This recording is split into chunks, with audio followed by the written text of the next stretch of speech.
아마 여러분들이 한 번쯤 들어보셨을 법한 이름인데요. 크리소스톰이라는 별명을 가진 사람이 있었습니다. 유명한 교부인데요. 이 크리소스톰, 이게 무슨 의미냐면 황금잎을 가진 사람이라는 뜻입니다. 잎은 잎인데 황금잎입니다. 마이다스의 잎이 아니라 그냥 사람 잎인데 사람들이 그를 뭐라고 불렀다? 특히 교회에서 그를 황금잎을 가진 사람, 황금잎을 가진 자, 크리소스톰, 이렇게 별명을 붙여 주었던 것이죠. 여러분, 적어도 교회에서 그에게 황금잎을 가졌다라고 말한다면 어떤 의미겠습니까? 그저 그냥 황금잎을 가진 자 이렇게 이야기를 하면 뭐 말을 잘한다거나, 그죠?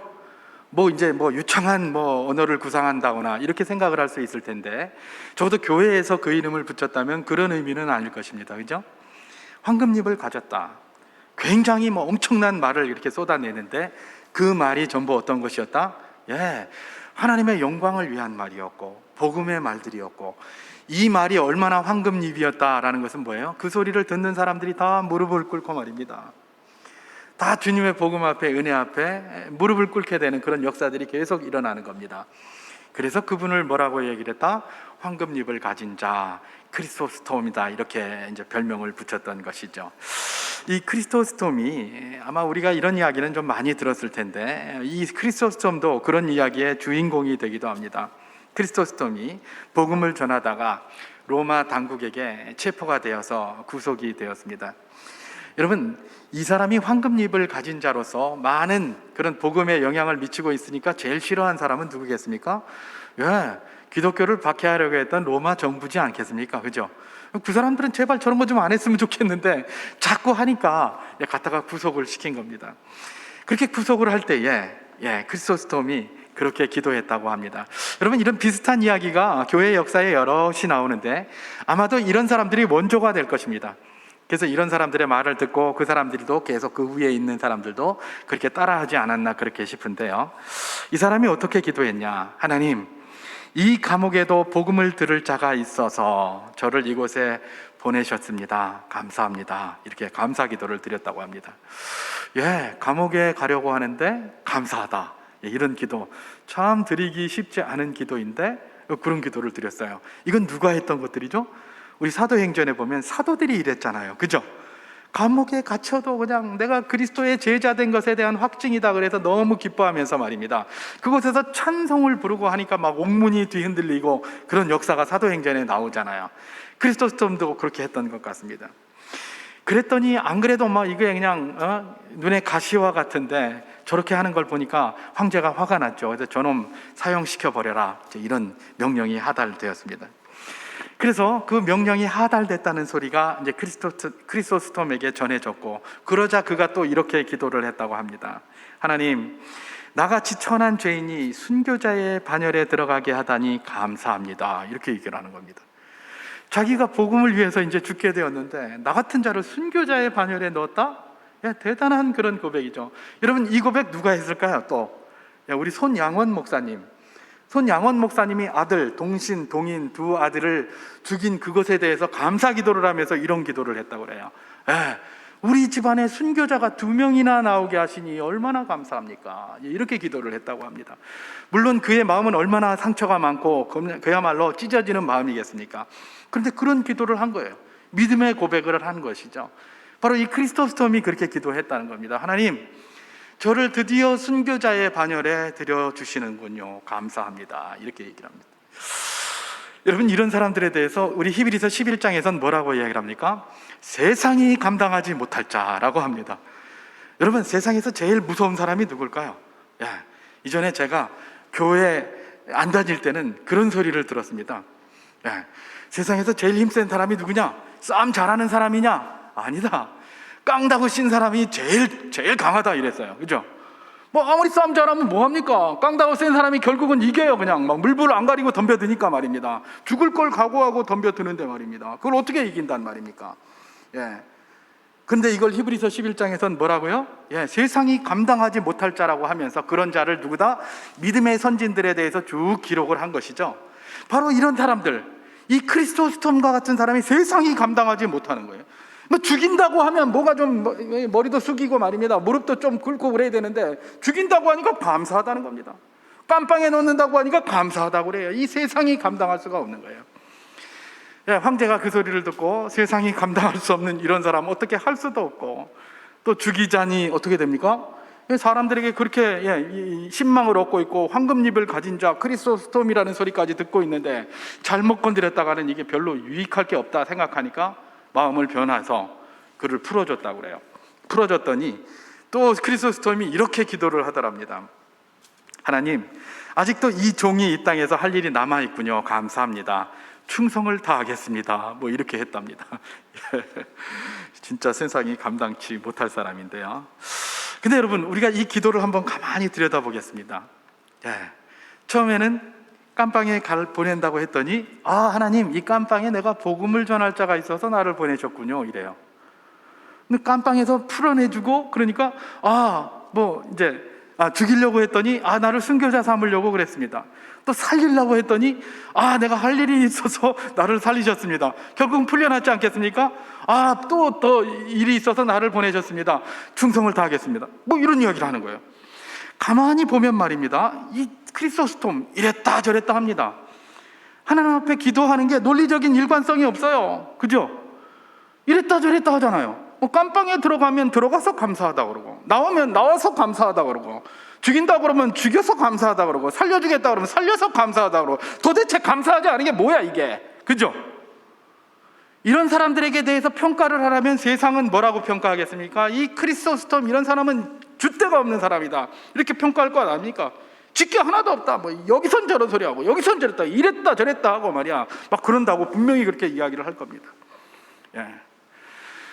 여러분, 크리소스톰의 이 기도, 세상 사람들이 보기에는 분명히 줏대 없는 것 같이 보이고 이랬다 저랬다 하는 것 같아 보이고 논리적인 그런 연관성이 없는 것 같아 보입니다. 이럴 때는 이런 소리 하고 저럴 때는 저런 소리 하고 맨날 그러면서 감사하다고 그러고 막 그러니까 말입니다. 여러분, 그러다 보니까 이 세상에서는 교회에서 가르치는 기도, 우리 그리스도인들이 하는 기도에 대해서 어떤 생각을 가지고 있습니까? 최근이 아니죠. 몇 년 전부터 이렇게 뉴스 같은 데나 종편 이런 이 패널들의 대화 이렇게 들어보면 그런 이야기를 많이 합니다. 어떤 이야기요? 인디안 기우제라는 말을 많이 해요. 저 그리스도인이 기도하는 게 인디안 기우제와 똑같다. 크리소스톰이 저 기도하는 게 인디안 기우제하고 똑같다. 이렇게 해요. 여러분, 인디안 기우제가 뭔가요? 이 사람들이 이런 말을 왜 하는지 잘 알아야 됩니다. 인디안 기우제가 그런 거라는 거죠. 비가 안 오니까 이 사람들이, 인디안들이 기우제를 드린다고 합니다. 근데 언제까지 기도 드린다고요? 기우제를 드린다고요? 비가 올 때까지 기우제를 드린다는 거예요. 여러분, 이 말은 뭘까요? 좋은 말일까요? 인디안 기우제를 믿음으로 드린다고 그렇게 말하는 말일까요? 아니죠. 이 사람들이 인디안 기우제라고 하는 그 말은 뭐냐면 비가 올 때까지 그들이 제사를 드리는 거기 때문에 제사와 비는 상관이 없다, 그 말을 하는 거예요. 지금 그 말을, 아니 제사를 드려서 비가 온 게 아니라 비가 올 때까지 하는 거니까 제사를 드려서 비가 온다는 게 아니에요, 그들 말이. 그러니까 인디안 기우제다 이렇게 하는 말은 굉장히 비난하는 겁니다. 그거 제사와 상관없는 말이다, 그런 얘기예요. 마찬가지로 그리스도인들이 기도를 하는 걸 인디안 기우제와 같다 이런 소리를 해요. 왜 그래요? 교회에서 그렇게 가르치거든. 기도 응답 받을 때까지 기도하라, 끈질기게 기도하라, 응답 받을 때까지 기도하라, 이렇게 얘기를 합니다. 성도들도 이야기할 때 응답 받을 때까지 기도해야 된다, 이런 말 많이 해요. 그러니까 봐라, 니들도 인디안 기우제하고 똑같지 않느냐? 응답 받을 때까지 기도하니까 인디안 기우제하고 뭐가 다르냐? 이 말은 뭐예요? 기도하는 거하고 니들이 응답 받는 건 전혀 상관이 없는 말이다, 이 말 하는 거하고 똑같은 거예요. 여러분, 그들의 말을 우리가 잘 들어야 합니다. 잘 들어야 해요. 여러분, 세상에서 이렇게 말하는 것, 우리가 드리는 기도 응답이 인디안 기우제하고 똑같은 겁니까? 전혀. 겉으로 보기에는 비슷해 보여요. 근데 전혀 상관이 없는, 전혀 다른 것이죠. 전혀 다른 것이에요. 여러분, 우리가 기도 응답이라고 할 때 기도 응답은 무엇을 의미할까요? 기도 응답은 무엇을 의미할까요? 인디안 기우제는 이런 거예요. 내가 A를 원해서 A를 기도했습니다. 그럼 반드시 A가 돼야 돼요. 그게 인디안 기우제예요. 그렇잖아요. 근데 기도 응답은 그거하고 상관이 없습니다. 내가 A를 원해서 A를 가지고 기도를 했습니까? 그게 때로는 될 때도 있어요. 하나님의 은혜 가운데. 그 기도 응답 맞아요. 또 때로는 좀 잘 안 계속 길게 미뤄질 때가 있어요. 그래서 우리가 기도에 대해서 이야기를 할 때 기도는 기다려라 라는 그런 응답도 있다고 하잖아요. 그죠? 그런 거예요. 때로는 뭐예요? 안 돼! 안 들어줘요. 그것도 기도 응답이에요. 에이, 무슨 안 들어주는 걸 기도 응답이라고 그래? 성경에서 그런 말 한 적이 있나? 그럼 다 당신들 머릿속에서 나온 거 아니야? 이렇게 이야기를 합니까? 성경에도 이게 기도 응답이라고 이야기하는 곳이 있습니다. 안 들어주겠다, 네 기도하는 거 안 들어주겠다라는 것도 기도 응답이라는 거예요. 여러분, 그런 내용이 어디 나옵니까? 고린도후서 12장에 나오잖아요. 고린도후서 12장에 뭐가 나옵니까? 사도 바울이 자기 고백을 하는 거예요. 자기가 복음 전하는 자잖아요. 근데 사도 바울에게 무슨 병이 있었어요. 그 병이 뭔지는 잘 모르겠는데 어쨌든 어떤 사람은 안질이라고 합니다. 눈이 잘 안 보이고 사도 바울이 눈이 침침했잖아요. 그래서 이 안질 때문에 그랬다는 거예요. 그래서 이 사람이 복음을 전하러 다녀야 되는데 남의 병은 잘 고쳐요. 사도 바울이 기도만 하면 그냥 사도 바울이 손수건만 올리면 그냥 막 병들었던 자들이 벌떡벌떡 일어나고 다 그래요. 근데 자기는 맨날 안질이 걸려가지고 글도 제대로 못 쓰고 말입니다. 옆에서 더디오를 옆에 데리고 다니면서 대피를 하게 하고 눈이 잘 안 보이니까.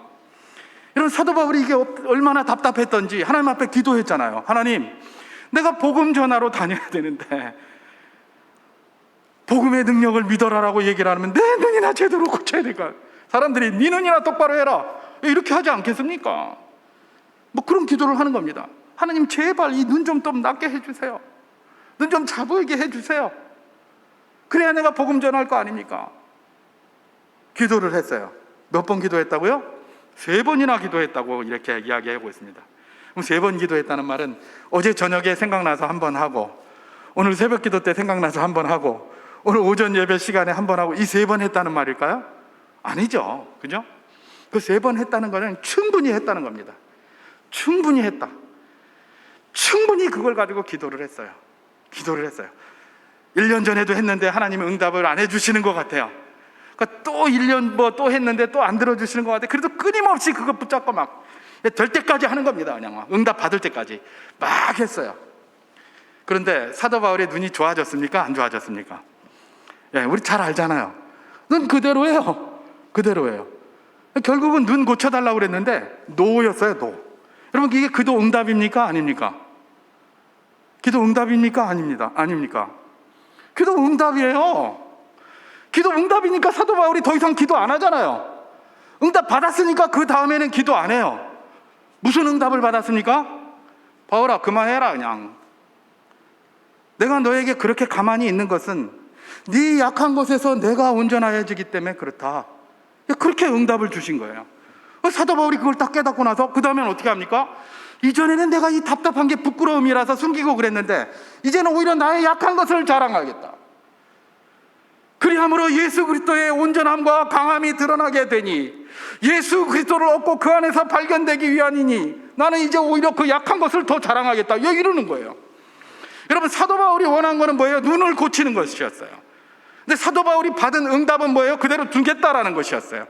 근데 이게 응답이라고 사도 바울이 소리를 치고 있는 거예요. 여러분, 이게 기도 응답이에요. 기도 응답은 뭡니까? 내가 원하는 A를 기도했는데 그걸 받았기 때문에 응답이 아닙니다.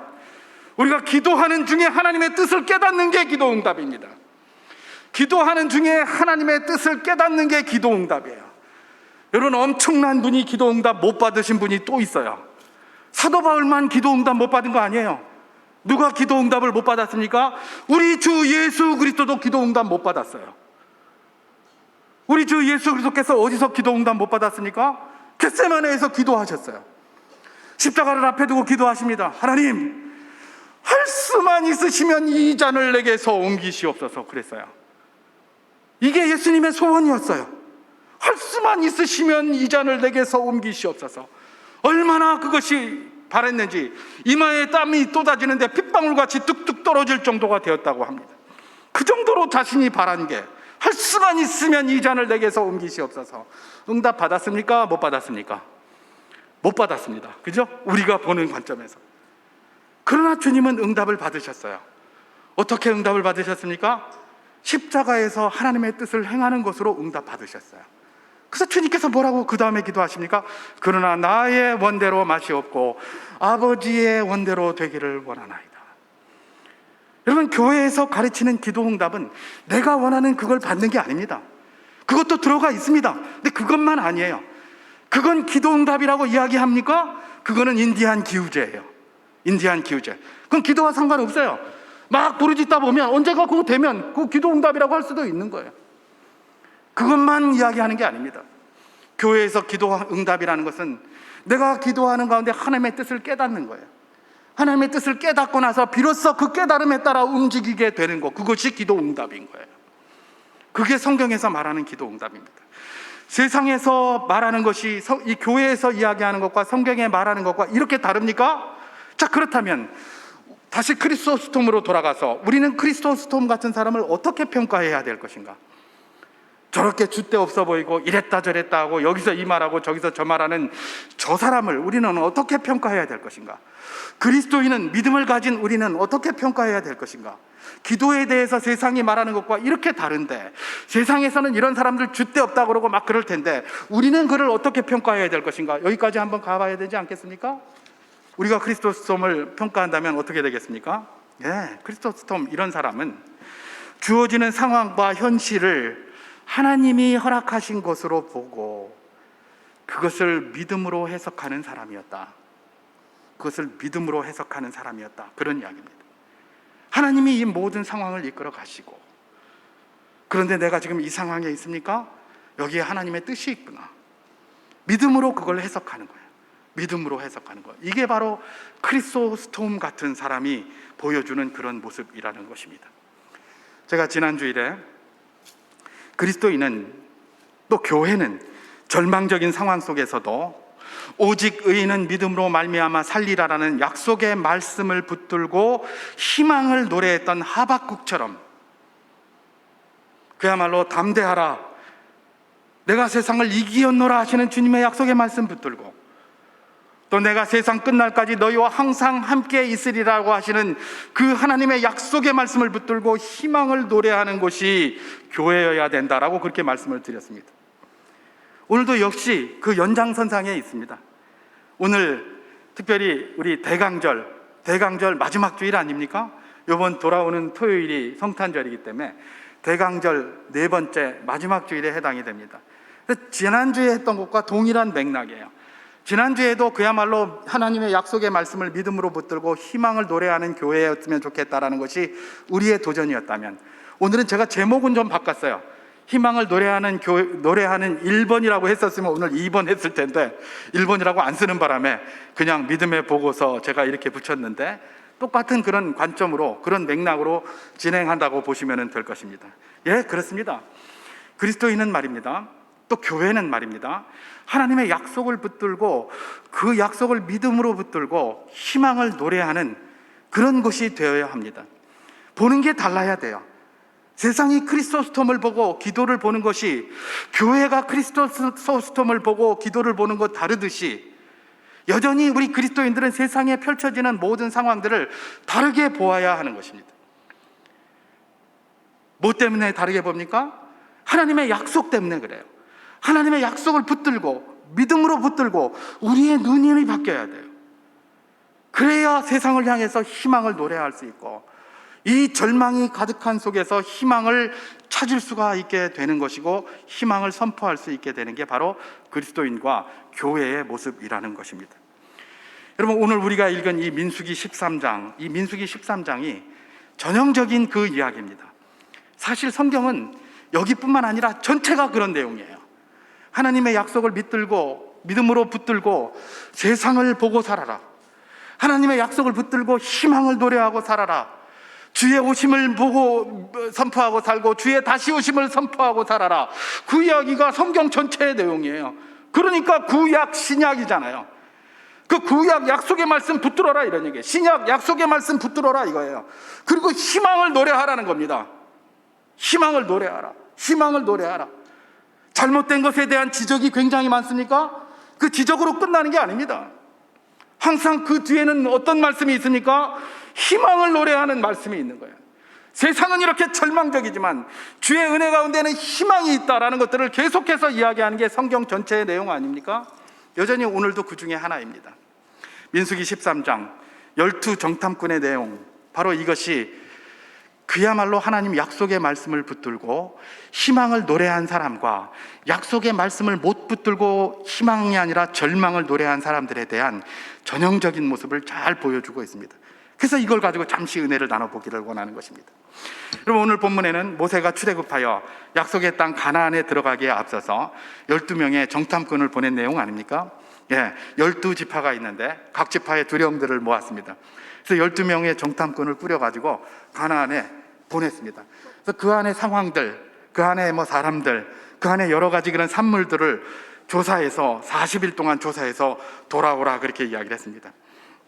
이 정탐꾼들은 들어가서 40일 동안 살피면서, 적정을 살피면서 무엇인지 이제 보고를 해야 됐습니다. 그래서 지금 그걸 다 마치고 지금 모세 앞에 와서 보고서를 지금 이렇게 보고 결과, 그 가고 온 결과를 보고하는 보고의 현장이 오늘 우리가 읽은 이 본문에 해당이 되는 그런 내용인데요. 여러분, 이분들이 12분이 가가지고 이렇게 다 살펴본 다음에 보고를 했는데 한 목소리로 보고한 내용이 있습니다. 그거는 우리가 읽지는 않았지만 27절에 나오죠. 제가 한번 봉독해 보도록 하겠습니다. 모세에게 말하여 이르되 당신이 우리를 보낸 땅에 간즉 과연 젖과 꿀이 흐르는데 이것은 그 땅의 과일이니이다, 그렇게 얘기를 합니다. 모세가 이스라엘 백성을 이끌어 드릴 가나안에 대해서 항상 이야기한 게 뭡니까? 젖과 꿀이 흐르는 땅으로 하나님이 우리를 인도하신다, 이렇게 이야기를 했어요. 그들은 애굽에서 편안하게 잘 살고 있었는데, 비록 종살이지만 잘 먹고 두 다리 뻗고 있었는데, 젖과 꿀이 흐르는 땅으로 가자 그랬더니 이 사람들이 그냥 혹해가지고 거기를 따라온 거예요. 근데 진짜 가나안에 들어가서 40일 동안 정탐을 해보니까 과연 젖과 꿀이 흐르는 땅이더라. 그러면서 이 사람들은 말만 하지 않고 증거를 가져왔어요. 어떤 증거를 가져왔습니까? 에스골 골짜기에서 포도 한 송이를 땄는데 포도가 얼마나 큰지 두 사람이 어깨에 매야 될 정도로, 그 정도로 큰 포도를 증거물로 가져와서 이게 바로 그 증거다라고 하면서 딱 내려놓은 것이죠. 여러분, 이 사람들, 이 12명이 40일 동안 정탐하고 돌아온 것, 그야말로 에스골 골짜기에 포도가 풍성하고 한 것, 이것은 동일한 목소리로 그렇게 보고가 되었습니다. 그리고 그건 팩트였습니다. 팩트. 요새 팩트 하도 많이 하니까 그게 팩트였어요. 팩트. 그런데 문제는 뭡니까? 그건 똑같았는데 이 팩트를 보는 평가, 이 팩트를 어떻게 볼 것인가에 대한 평가는 극명하게 갈렸습니다. 우리가 잘 아는 것처럼 여호수아와 갈렙으로 위시한 이 두 분의 그런 그 팩트를 본 평가와 그야말로 나머지 10사람들에 대한 팩트를 본 평가는 굉장히 달랐습니다. 굉장히 달랐어요. 나머지 10사람이 본 그 팩트를 본 평가는 어떤 평가였습니까? 이건 팩트가 아니라 평가입니다. 평가. 자, 어떤 평가입니까? 오늘 본문 32절, 33절을 제가 봉독하겠습니다. 이스라엘 자손 앞에서 그 정탐한 땅을 악평하여 이르되 우리가 두루다니며 정탐한 땅은 그 거주민을 삼키는 땅이요 거기서 본 모든 백성은 신장이 장대한 자들이며 거기서 네피림 후손인 아낙 자손의 거인들을 보았나니 우리는 스스로 보기에도 메뚜기 같으니 그들이 보기에도 그가 같았을 것이니라, 이렇게 얘기를 합니다. 40일 동안 똑같은 팩트, 그야말로 풍성한 그런 열매가 맺히는 그런 팩트를 딱 보고 와서 평가를 하라 그랬더니 이 사람들은 어떻게 평가했다고 오늘 성경이 이야기를 합니까? 이스라엘 자손 앞에서 그 땅을 악평했다라고 이야기를 합니다. 아주 악한 평가를 내렸다는 겁니다. 여러분, 이 악평이라는 건 뭘까요? 그냥 나쁘게 이야기했다는 말이 아닙니다. 여러분, 성경에서 말하는 선과 악은 우리가 주의를 해 보아야 합니다. 성경에서 선이라고 이야기하고 성경에서 악이라고 이야기하는 것은 그저 우리의 도덕적인 이런 관점에서 옳고 그름, 좋고 나쁨에 대한 이야기가 아닙니다. 성경에서 선이라고 하는 것은 하나님의 뜻과 일치하는 것입니다. 성경에서 악이라고 하는 것은 뭡니까? 하나님의 뜻과 일치하지 않는 모든 것은 다 악이에요. 성경에서 악인이다 그럴 때 그야말로 세상에서 보기에 악한 일을 하고 다니고 나쁜 짓 하고 다니고 그런 걸 이야기하는 게 아닙니다. 하나님의 뜻대로 하지 않은 모든 자들이 다 악인이에요. 여러분, 의인은 없나니 하나도 없다라고 우리 주님께서 말씀해 주셨습니다. 아니, 세상의 기준으로 하면 얼마나 의인이 많습니까? 그런데 왜 의인이 없나니 하나도 없고 전부 악인밖에 없다고 얘기를 합니까? 하나님의 뜻대로 하는 자가 하나도 없다는 말이에요. 성경에서 선과 악은 우리의 도덕적인 관념이 아니에요. 하나님의 뜻대로 하는 것이 선이에요. 하나님의 뜻대로 하지 않는 것은 무조건 다 악이에요. 여러분, 성경에 보면 그런 게 있어요. 야, 저기 가서 저기 저 가나안 사람들, 저런 사람들 어린아이까지 다 진멸시켜라, 이런 내용이 나와요. 그죠? 그러니까 그런 얘기를 하는 거예요. 아니, 이거 하나님이, 어린아이들이 무슨 죄가 있노? 이걸 명령이라고 하나? 이래가지고, 저기 소아시아의 시노페에서 살던 말시온이라는 사람은 어떤 이야기를 했습니까?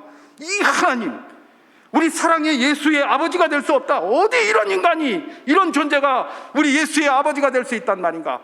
그래서 이 하나님은, 여호와는 예수의 아버지가 아니다, 뭐 이렇게 했어요. 그래서 구약은 성경이 아니다, 또 막 그렇게까지 이야기를 했었어요. 이게 교회의 역사에 나오는 실존 인물, 말시온이라는 아주 실존 인물, 굉장히 영향력을 많이 미친 그 사람의 소리입니다.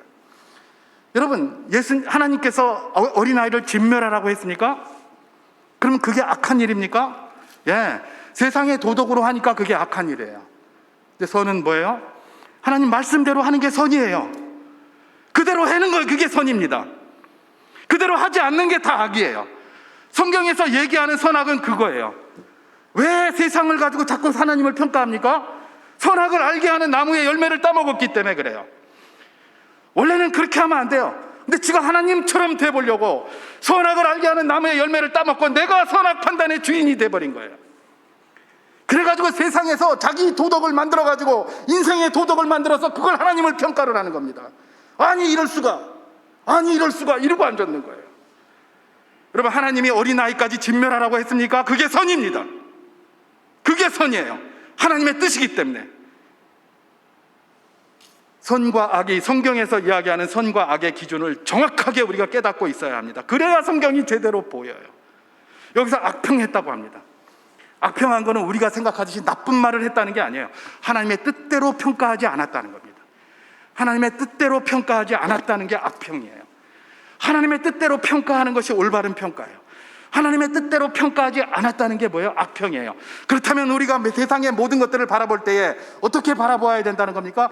하나님의 뜻대로 하나님의 눈을 가지고 세상을 바라봐야 되는 거예요. 그렇지 않으면 다 뭐예요? 악평이에요. 악평. 아무리 우리 눈에 보기 좋게 하고 아무리 멋지게 이야기하고 한다고 할지라도 다 악평이다. 하나님 앞에서는 다 악평이에요. 악평을 한 거예요. 악평을. 하나님이 젖과 꿀이 흐르는 땅이라고 좋다고 말씀하셨는데 이 사람들은 전부 다 악평을 한 거예요. 아니다. 그래서 이것만 가만히 이 소리만 들어보면 들어가지 말자라는 것과 똑같아요. 여러분, 이 사람들이 지금 돌아갈 길이 있습니까? 없습니다. 이미 루비콘강을 건넜어요. 이제 다리를 건너가면서 다리를 불태워버렸어요. 이제 애굽으로 못 따라가잖아요. 근데 여기서 악평을 하면서 말입니다. 할 수도 없는 일을 가지고 막 이야기를 하니까 14장에 보면 온 이스라엘 백성들이 그들의 영향을 받아가지고 통곡을 하면서 말입니다. 다시 애굽으로 돌아가자 이러면서 할 수 없는 일을 하게 되는 것들을 우리가 보게 되는 것이죠. 반면 여호수아와 갈렙의 평가는 어떻게 하고 있습니까? 30절을 제가 봉독하겠습니다. 갈렙이 모세 앞에서 백성을 조용하게 하고 이르되 우리가 올라가서 그 땅을 취하자 능히 이기리라 하니, 그렇게 얘기를 합니다. 여러분, 갈렙이나 여호수아도 똑같이 이 사람들하고 똑같은 것 봤어요. 팩트는 똑같아요. 거기 안악자손이 있어요. 팩트는 똑같아요. 거기 포도도 있고요. 아주 무성한 게 많아요. 똑같은 걸 봤어요. 근데 이 10사람이 본 거는 뭐예요? 그냥 막 거기에 그냥 그 크게 본 거 그것만 보고 아이고 우리가 메뚜기 같더라. 우리가 스스로 봐도 메뚜기 같은데 저 사람들이 보면 우리가 얼마나 메뚜기 같겠노? 그러니까 분명히 우리를 죽이려고 올 거다. 이러면서 악평을 한 거죠. 근데 여호수아와 갈렙이 본 건 뭡니까? 그거 있지만 우리 하나님께서 우리를 거기 들어가라고 하지 않으셨느냐? 우리가 능히 이길 것이다. 들어가자, 이렇게 얘기를 하는 겁니다. 여호수아와 갈렙은 하나님의 뜻대로 모든 것들을 행하는 겁니다. 눈에 보이는 것은 선하지가 않아요. 왜 그 사람들 눈에는 안악자손이 안 보였겠습니까? 엄청나게 보였겠죠. 보였음에도 그들은 그렇게 이야기하면서 가자, 저들은 우리의 먹이다. 14장에서 그렇게 얘기를 하지 않습니까? 그런데 들어가자고 계속 이야기를 하는 것입니다. 같은 땅과 같은 상황과 같은 것을 같은 시간 동안 보았는데 왜 이렇게 차이가 난다는 말일까? 왜 10명과 이 2명은 이렇게 많이 차이가 난다는 말일까? 결국은 그 답이 어디에 있습니까? 하나님의 약속의 말씀을 붙들고 그걸 믿음으로 붙들었느냐 그렇지 않느냐의 결과의 차이입니다. 이게, 여러분, 여호수아와 갈렙은 하나님의 약속의 말씀을 믿음으로 붙든 사람입니다. 그걸 어떻게 할 수 있습니까? 여러분들, 이 사람들, 이 10명의 보고자와 이 2명의 보고자의 평가가 갈리게 된 주요한 요인이 뭡니까? 안악자손 때문에 그래요. 안악자손, 그죠? 안악자손 때문에 그렇단 말입니다. 그런데 안악자손은 어디에 있느냐? 우리가 읽지는 않았습니다만 민수기 13장 22절을 한번 봉독해 보도록 하겠습니다. 또 네겝으로 올라가서 헤브론에 이르렀으니 헤브론은 애굽 소안보다 7년 전에 세운 곳이라. 그곳에 안악자손 아히만과 세세와 달메가 있었더라. 다시 말해서 지금 안악자손 아히만과 세세와 달메가 통치하고 있는 안악자손들이 모여 있는 땅이 어디예요? 헤브론이에요. 헤브론. 지금 이분들이 가서 서로 다른 평가를 내린 것은 헤브론이라는 땅에 대한 평가였어요. 헤브론이라는 땅. 헤브론에 대해서 10명은 그냥 악평을 한 거예요. 거기 가니까 안악자손이 너무 많아서 우리가 메뚜기 같더라. 그런데 이 2명은 뭐예요? 올라가자, 우리가 그들을 능히 이기리라, 이렇게 평가를 한 거예요. 결국은 그 장소가 어디였다? 헤브론이었다는 겁니다. 근데 여러분, 이 헤브론이라는 지역이 굉장히 중요한 지역입니다. 여러분, 젖과 꿀이 흐르는 땅으로 하나님이 들어가라라고 하실 때 그 핵심 장소가 어디였냐? 바로 이 헤브론이었습니다. 헤브론. 여러분, 헤브론이 어떤 땅입니까? 헤브론은 산지였어요. 우리가 창세기 13장으로 돌아갈 필요가 있습니다. 창세기 13장에서 아브라함과 롯이 헤어지는 장면이 나옵니다. 그때 롯에게 아브라함이 네가 좌하면 내가 우하고 네가 우하면 내가 좌하리라 그랬어요. 그때에 이 롯이 어디를 선택합니까? 소돔, 고모라, 거기를 선택합니다. 소돔과 고모라는 지구상에서 가장 낮은 땅입니다.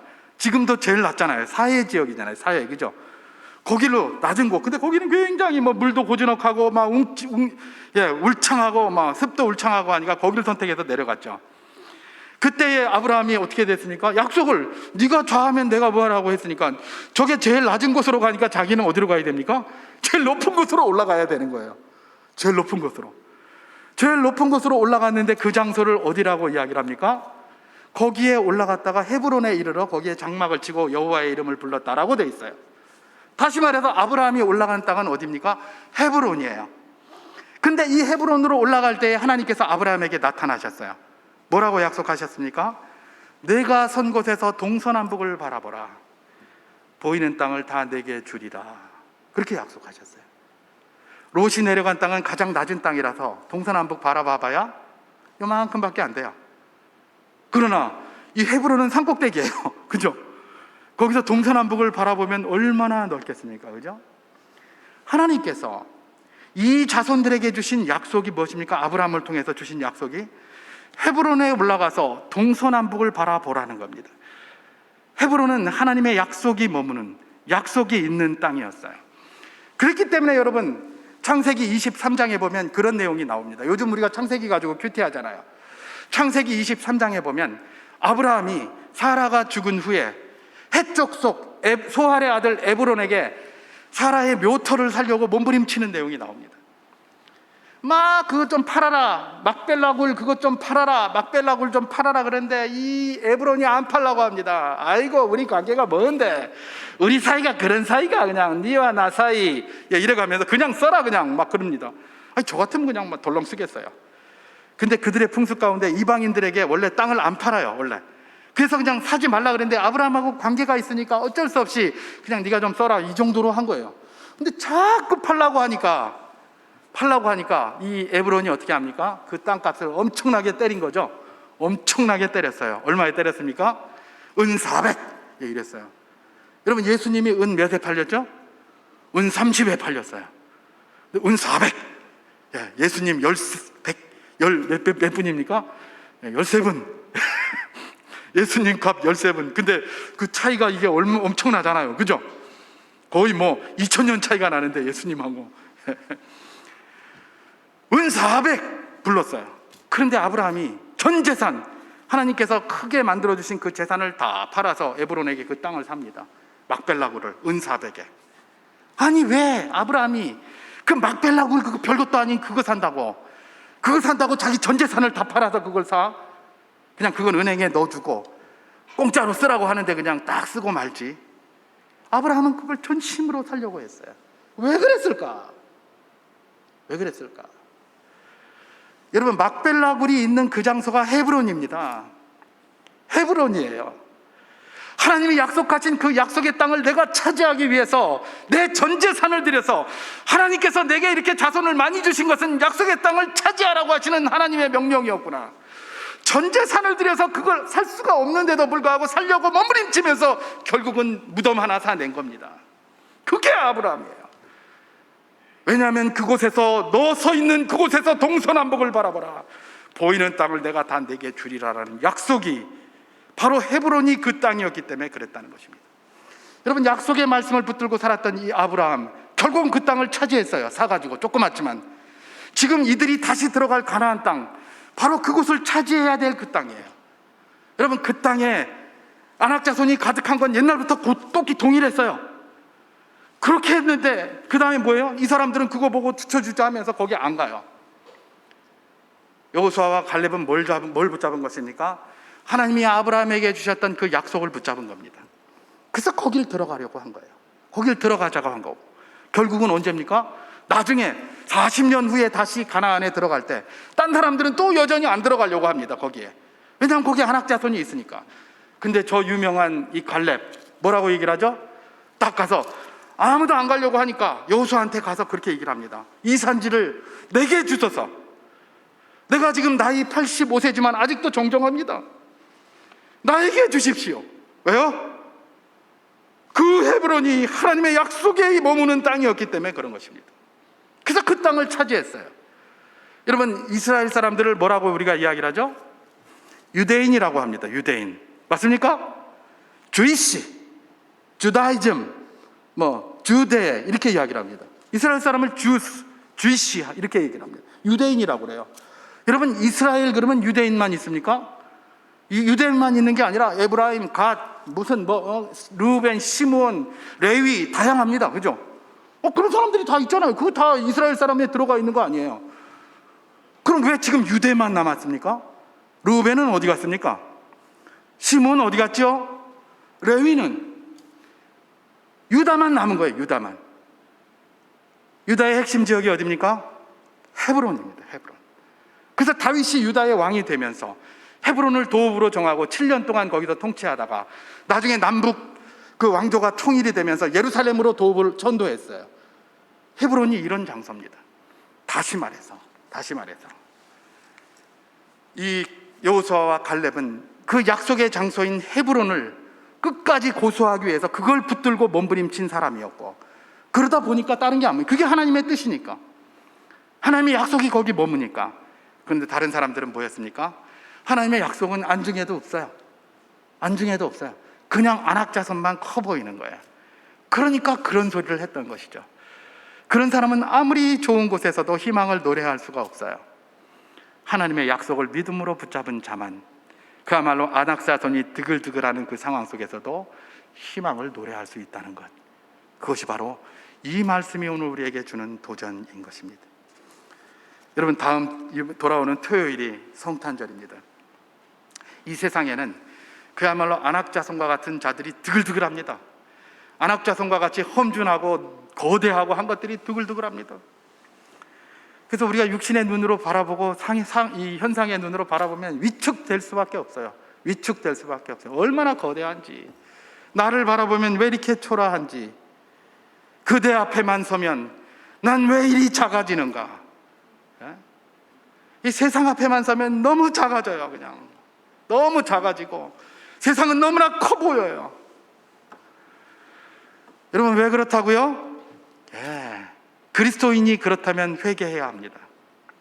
그리스도인은 그런 안악자손 앞에서 안악자손을 보는 게 아니라 그 안악자손을 꼭 잡고 여기에 내 약속이 있다라고 말씀하시는 하나님의 약속을 붙들어야 하는 것입니다. 그것이 그리스도인이 해야 될 일이에요. 그리스도인이 해야 될 일.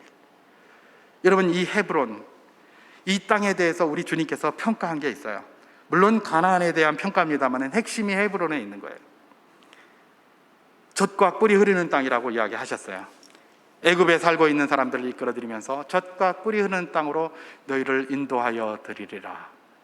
그랬더니 이 사람들이 결국은 그 포도송이 가져와서 과연 젖과 꿀이 흐르는 땅이니이다라고 얘기했잖아요. 그죠? 그런데 말입니다, 그 땅은 어떤 땅일까? 이 10명의 정탐꾼의 눈으로 바라보면 진짜 젖과 꿀이 흐르는 땅은 어디예요? 애굽이에요. 애굽. 애굽이 진짜 젖과 꿀이 흐르는 땅이에요. 그런데 하나님은 젖과 꿀이 흐르는 땅으로 이끌어드리리라 하면서 가나안으로 이끌어드렸어요. 그러면서 하신 말씀이 어디에 있습니까? 신명기 11장 12절 말씀입니다. 제가 봉독하겠습니다. 내 하나님께서 여호와께서 돌보아 주시는 땅이라. 연초부터 연말까지 내 하나님 여호와의 눈이 항상 그 위에 있느니라. 젖과 꿀이 흐른다는 가나안 땅은요, 애굽 땅과 같이 않은 땅이라고 신명기 11장에서 이야기를 해요. 애굽 땅은 얼마나 농사짓기가 쉬운지, 발로 물대기를 그야말로 발로 툭 치면 물이 들어와서 농사를 정말 짓기에 편한 땅이라고 이야기하셨어요. 그런데 내가 들어가서 차지하려고 하는 그 땅은 애굽 땅과 같지 않은 거예요. 하늘에 내리는 비를 흡수하는 땅이에요. 그야말로 천수답이고 황폐하고 아무것도 없는 거예요. 그런데 거기를 하나님 뭐라고 얘기를 했어요? 젖과 꿀이 흐르는 땅이라고 그랬어요. 여러분, 이게 뭘까요? 하나님이 말씀하시는 젖과 꿀이 흐른다는 건 뭘 의미할까요? 우리 사람의 눈에 볼 때 소돔과 고모라와 같이 잘 나가고 기름지고 풍성하고 비옥한 그런 땅을 이야기를 할까요? 그래서 포도가 그렇게 나오는 걸까요? 조금 그럴 수 있을지 모릅니다. 근데 하나님이 왜 그 땅을 젖과 꿀이 흐르는 땅이라고 이야기해 주셨습니까? 여호와께서 돌보아 주시는 땅이기 때문에 그래요. 연초부터 연말까지 여호와의 눈이 항상 머무는 땅이기 때문에 거기가 젖과 꿀이 흐르는 땅이에요. 물건이 좋고 비옥하고 이래서가 아닙니다. 여호와의 눈이 머무는 곳이기 때문에 거기가 젖과 꿀이 흐르는 땅인 거예요.